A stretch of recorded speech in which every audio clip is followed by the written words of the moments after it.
Hi friends, I'm Scott Giles and welcome to Power Talk, my podcast here on Facebook Live and YouTube. I cover topics related to spirituality, the hypnotic arts and sciences generally, or hypnocoaching. If you'd like to know more about my work, check out my website, which I'll tag at the end of this video. Today I want to talk about the power of being sardonic. Now, sardonic is a word we don't use much in our society today, but I think it's got a place. We call something sardonic when we mean it is ironic and also a little bit sarcastic. But always it will have a little touch of dry humor that polishes off the edge. So something that is sardonic is never nasty or mean, but it is just a bit disconcerting and makes people think a little bit. It's actually a wonderful hypnotic technique, and mastering the power of sardonic language is something you can do to expand your interpersonal power in a good way. Now, I often use sardonic language to explain things. It encourages others to get a different view about what was just said. I think that we get into characteristic ruts in our thinking patterns. And ruts are not good things because they inhibit our creativity and also the expression of our actual intelligence. I often say that a rut is just a grave with the ends knocked out. If you're in a rut, you're not thriving. And I always encourage people to get out of ruts. Now, I was reminded of the power of sardonic language by a Facebook post I saw where the writer said, describe what you do in simple and unusual language. Well, I'm a hypnotist. So I said, I talk to people until they lose interest. Now, that's actually it. When a client stops tracking what a hypnotist is saying in the hypnotic pattern during a session, the doorway opens to the unconscious process and the unconscious mind becomes available for hypnotic suggestion.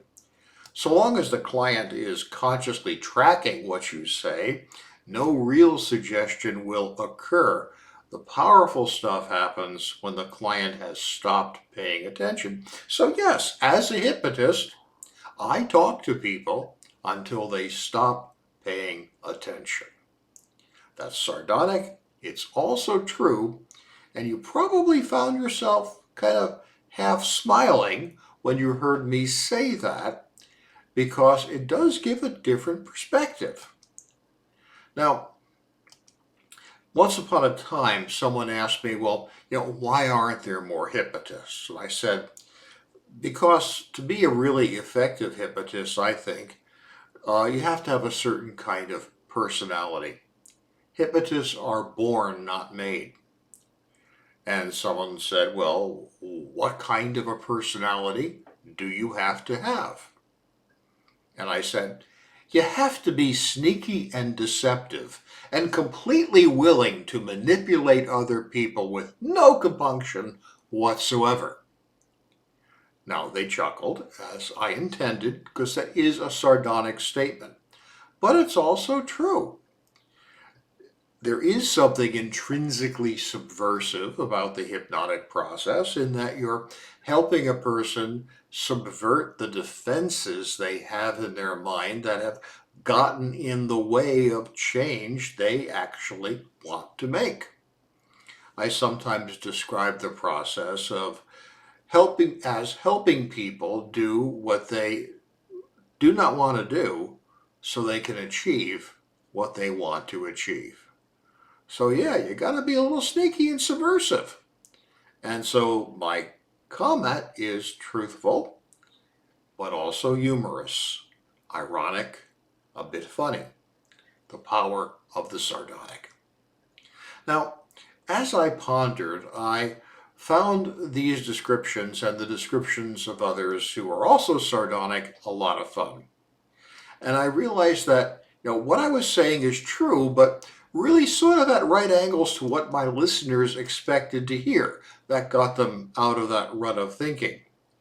It made them take note of what I said and offered a new perspective. There is an enormous value in getting a new perspective on things. Now, over the decades of my practice, I've had clients who swear by various kinds of fortune-telling oracles like tarot cards or runes or Gematria, Ogham, and so on. Now, I personally don't believe in fortune-telling, but I do think these tools, for those who like them, have a legitimate use as tools to push one to adopt a different way of viewing a situation. And that improves the chances of shaping events in accordance with one's will. And that's what a sardonic statement does as well. It offers a different perspective, something someone hadn't thought about. And that may offer some clues about a new view that they could have about what's under discussion. Now, the ancient Stoic philosophers used to use this kind of sardonic, cynical language to dismantle the emotional fog a lot of people have around things. For example, Marcus Aurelius, once emperor of Rome, used to call sex, and this is a quote, rubbing private parts together followed by a spastic discharge. Well, that is true, and perhaps seeing it that way, even just a little bit, helps one with some self-control and gives a different perspective on what sex is all about, doesn't it? One of my favorite heavy metal music groups, Nightwish, has a music video out called Noise, which is their take on the Instagram culture. How people take so much care about posting carefully staged photos of their perfect life, while all around them their relationships and environments may actually be going to heck. That video is a sardonic commentary on the influencer lifestyle. Gives a different perspective about the emotional fog created by influencers on social media, which in my opinion is not doing us any good at all.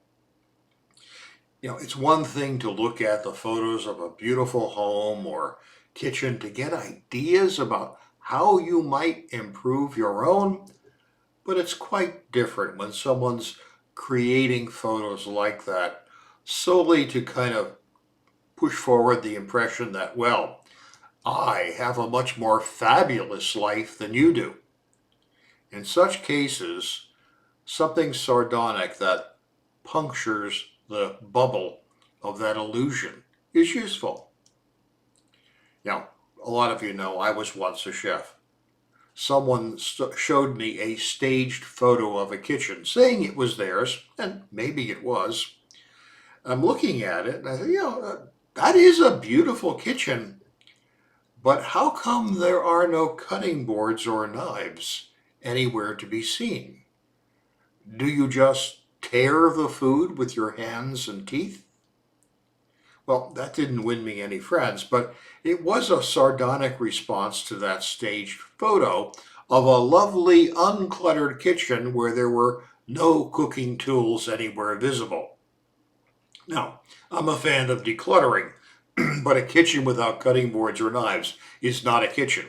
And a kitchen design where those things are stored away is a kitchen that would be a time waster to work in. The sardonic comment reveals a truth that cuts through the illusion, and that is that picture is staged. It's not for real. Now, you can be sardonic politely. In my political work or professional dialogue with colleagues, I often have occasion to do this. I was once participating in a news group back when they were a thing, and the moderator of this news group was someone who just completely was pushing his own perspective and about things and about the hypnotic profession. And if you didn't agree with it, he would just trash you. So at one point I said, I'm sure we are all stimulated by your unique perspective on things. In fact, I can't say enough good things about your opinions. Now, that was polite, but when I did that, of course, all the hypnotists in the group knew directly what I was suggesting. I can't say enough good things about your opinions. I actually meant I can't say any good things about your opinions. And we're all stimulated. Yeah, we're annoyed. That's your unique perspective, a crazy perspective on things. So I was polite, but also sardonic. The interesting thing is everyone else got it, but he didn't. The moderator didn't. So, doing that kind of ironic, dry humor can be really, really helpful. As I often say, life is too short to take seriously. While there is value in not falling for the conventional understanding of things and taking a different view that cuts through illusions and the projections that other people put forward, it's important to understand that all of us perceive the world partially, and a lot of what's put out there for us to perceive is staged, not real. So being sardonic is a reality check, and paying attention to reality is always wise. Hey, thank you for your time and attention today. I'll be back next week with another talk on a different subject, and I'd like to invite you to join me. It does help me if you let others know about my videos, so please like, share, and subscribe. If I can be of help to you, feel free to reach out through email, my website, or my Patreon channel. Stay well and stay safe.